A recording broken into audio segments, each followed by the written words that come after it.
Revision everything में एक बार फिर से आप लोगों का बहुत बहुत स्वागत है।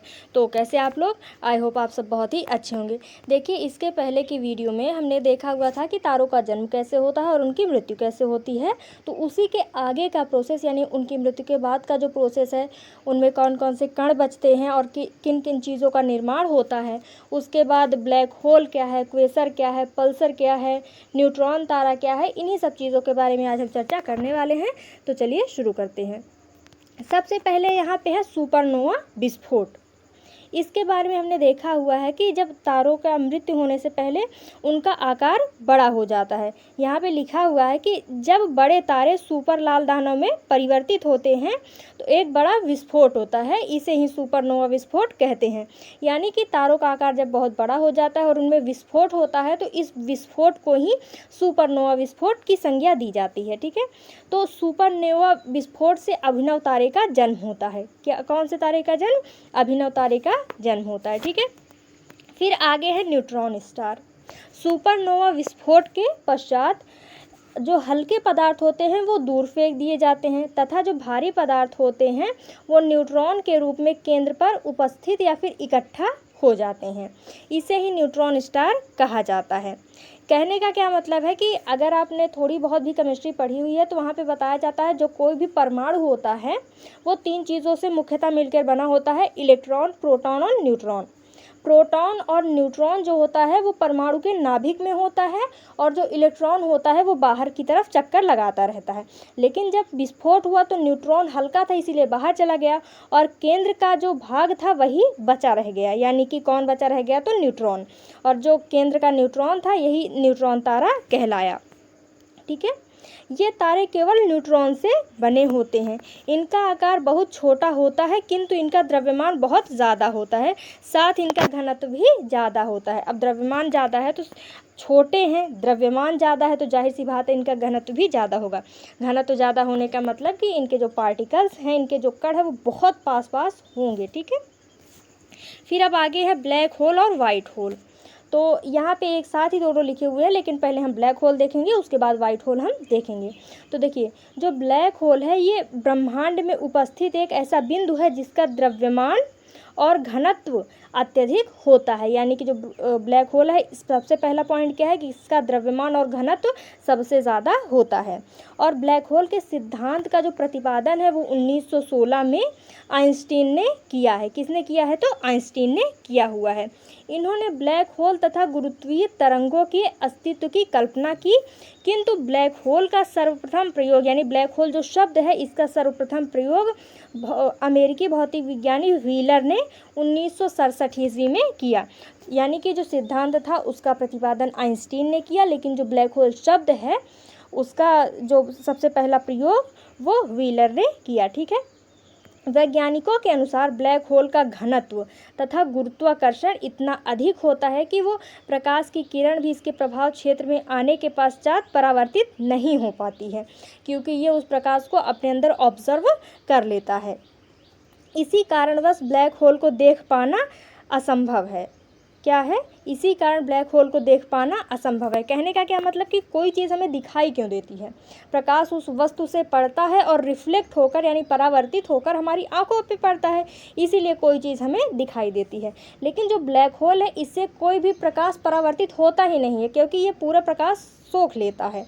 ठीक है, इसीलिए जो ब्लैक होल है ये दिखाई नहीं देता और इसी कारण इसका नाम ब्लैक होल रख दिया गया। ठीक है, किंतु इससे विकिरित होने वाली ऊष्मा से इसकी उपस्थिति की जानकारी मिलती है। ऊष्मा कहने का क्या मतलब है कि जहाँ पे ब्लैक होल है वहाँ पे हीट निकलती है, वहाँ से ऊष्मा निकलती है, तो उस गर्माहट से, उस गर्मी से ये महसूस किया जाता है कि हाँ यहाँ पे कोई चीज़ विद्यमान है। ठीक है, तो ये था ब्लैक होल। अब देखते हैं वाइट होल। ठीक है, तो वाइट होल के बारे में देखा जाए तो इटली के भौतिक वैज्ञानिक कौन? कार्लो रोवेली ने वाइट होल की व्याख्या की। इनके अनुसार वाइट होल ब्लैक होल का विपरीत है, यानी जो वाइट होल है वो ब्लैक होल का विपरीत है। वाइट होल से प्रकाश बाहर निकलता है, अर्थात जब ब्लैक होल में समाया प्रकाश वाइट होल से बाउंस बैक करता है, जिससे वाइट होल का निर्माण होता है। कहने का क्या मतलब है कि जो प्रकाश ब्लैक होल में गया हुआ है वो वाइट होल से निकलता है। वाइट होल का सिद्धांत नए ब्रह्मांड की उत्पत्ति का भी समर्थन करता है। वाइट होल केवल एक परिकल्पना है जो ऊर्जा संरक्षण के सिद्धांत पर आधारित है। ऊर्जा संरक्षण का सिद्धांत कहता है कि ऊर्जा ना तो उत्पन्न की जा सकती है, ना ही उसको नष्ट किया जा सकता है, बल्कि उसे एक रूप से दूसरे रूप में परिवर्तित किया जाता है। और यहाँ पे यही दिखाया गया है कि जो भी ऊर्जा, ऊष्मा, प्रकाश है वो ब्लैक होल में चली जा रही है, लेकिन हमें वापस तो मिल नहीं रही है। लेकिन भौतिक विज्ञान के अगर ऊर्जा संरक्षण नियम को सही करना है, सही सिद्ध करना है, तो उस प्रकाश को दूसरी जगह से हमें निकालना ही पड़ेगा। इसीलिए वाइट होल की संकल्पना दी गई है कि जो ऊर्जा ब्लैक होल में गई वो वाइट होल से वापस आई। ठीक है, और यह केवल एक परिकल्पना है, इसका कोई रियलिटी नहीं है। ठीक है, फिर आगे है चंद्रशेखर सीमा। इसके बारे में हम पहले भी चर्चा कर चुके हैं जब हम तारों की मृत्यु के बारे में चर्चा कर रहे थे। चलिए एक बार विस्तार से फिर से इसको पढ़ते हैं। चंद्रशेखर सीमा क्या है?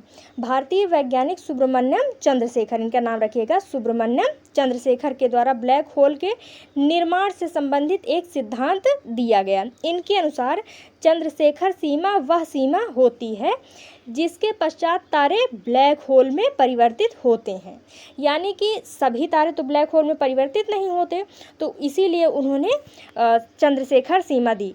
इसके अनुसार यदि वाइट ड्वार्फ तारे का द्रव्यमान सूर्य के द्रव्यमान का 1.44 गुना या फिर उससे अधिक है, तो ही वो तारा ब्लैक होल में कन्वर्ट होगा, वरना नॉर्मल उसकी मृत्यु हो जाएगी। और ये जो दिया हुआ है 1.44 गुणे सूर्य का द्रव्यमान, यही चंद्रशेखर सीमा है। इसके कहने का क्या मतलब है कि अगर कोई भी तारा है जिसका द्रव्यमान, अगर 1.44 को एक टाइम के लिए हम डेढ़ मान लें, तो कोई भी तारा जिसका द्रव्यमान सूर्य के द्रव्यमान से 1.5 गुना या फिर उससे अधिक होगा, तो ही वो तारा ब्लैक होल में कन्वर्ट होगा, वरना नॉर्मल छोटे तारे की तरह पहले सुपरनोवा विस्फोट होगा, फिर वाइट ड्वार्फ बनेगा और ब्लैक ड्वार्फ बन के ख़त्म हो जाएगा। ठीक है, फिर अब आगे देखते हैं टाइप्स ऑफ ब्लैक होल। ये उतना इम्पॉर्टेंट नहीं है, इसीलिए इसको हम स्किप करते हैं।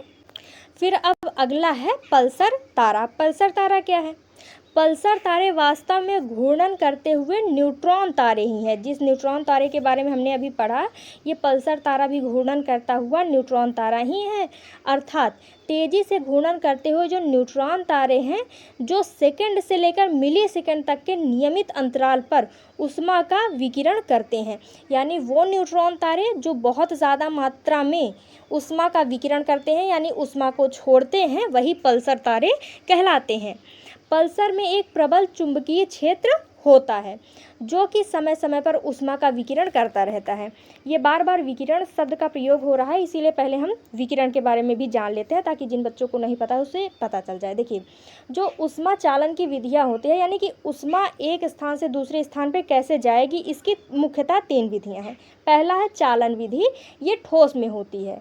यानी कि जब किसी ठोस को ऊष्मा दी जाएगी, पहले वो खुद गर्म होगा, फिर खुद गर्म होने के बाद उसके आगे का जो पार्टिकल होगा वो उसको गर्म करेगा। चालन विधि मुख्यतः ठोस में होती है। ठीक है, फिर है संवहन विधि।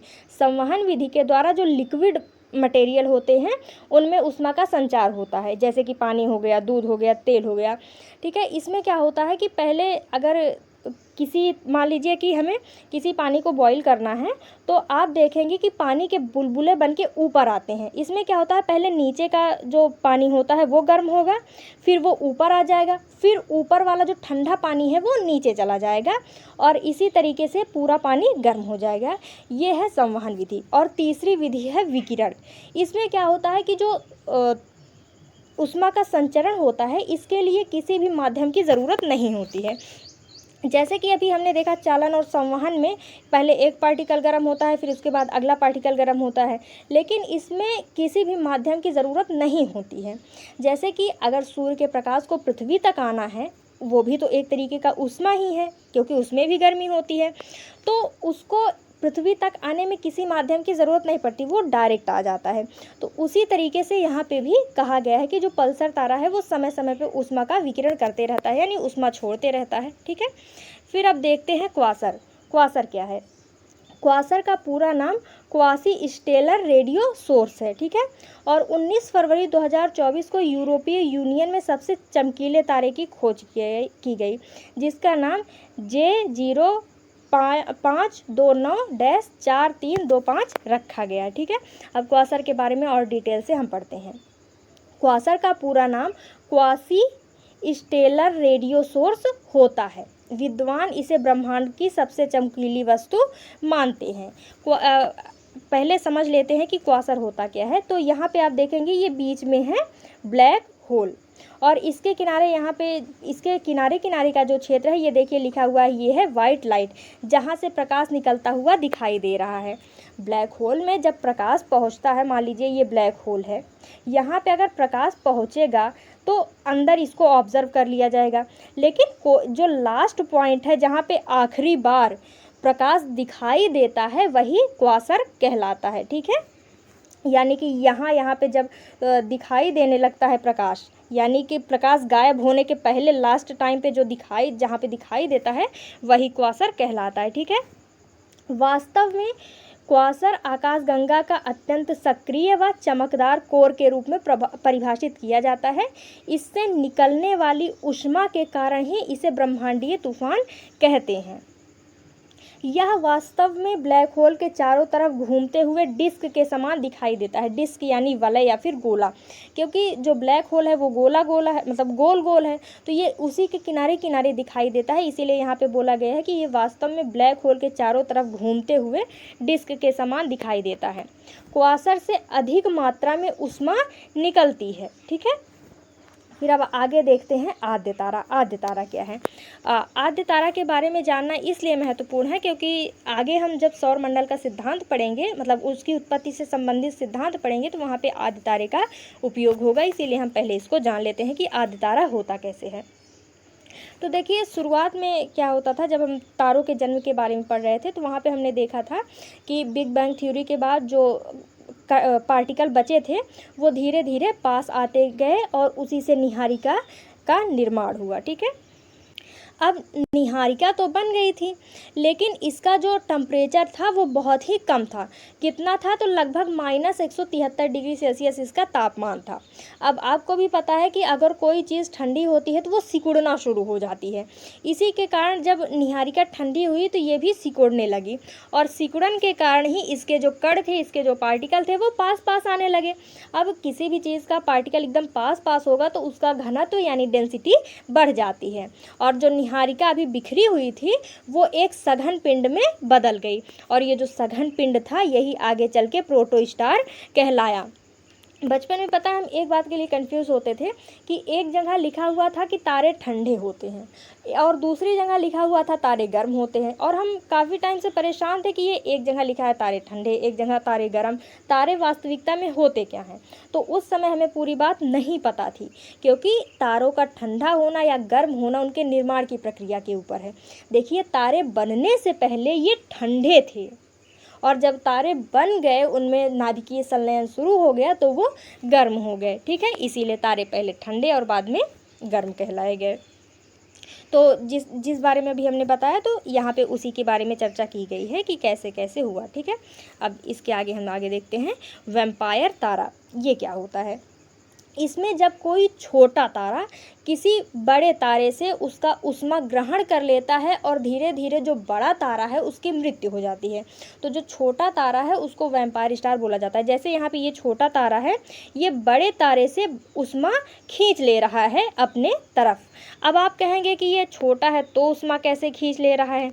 तो जो वास्तविकता में जो तारा नंबर 1 है, स्टार नंबर 1 है, ये छोटा भले ही है, लेकिन इसका गुरुत्वाकर्षण और इसकी डेंसिटी बहुत ज़्यादा होने के कारण ये जो बड़ा तारा है उससे ये ऊर्जा खींच रहा है। तो यहाँ पे इसी के बारे में लिखा हुआ है कि जब एक छोटा तारा अपने बड़े साथी तारे से द्रव्यमान एवं ऊर्जा खींच लेता है तथा धीरे धीरे इसका आकार बड़ा हो जाता है, यानी जो छोटा तारा था द्रव्यमान खींचने के कारण बड़ा हो जाता है, तो इसे ही वैम्पायर तारा कहा जाता है। हाल ही में भारत के एक एस्ट्रोसैट के द्वारा एक वैम्पायर स्टार का पता लगाया गया है जो एक बड़े तारे की ऊर्जा एवं द्रव्यमान को खींच रहा है। और एक नोट क्या है कि वैम्पायर तारे का गुरुत्व अधिक होता है, इसी कारण यह साथ ही बड़े तारे से ऊर्जा और ऊष्मा खींचता है। इसके बारे में हमने अभी बताया हुआ है। अब देखते हैं क्षितिज घटना क्या होती है। क्षितिज घटना में क्या होता है कि यहाँ पे आप देखेंगे तो ये ब्लैक होल है। अभी हमने पढ़ा हुआ था क्वेसर तारा, जो कि ब्लैक होल के चारों तरफ दिखाई देता था।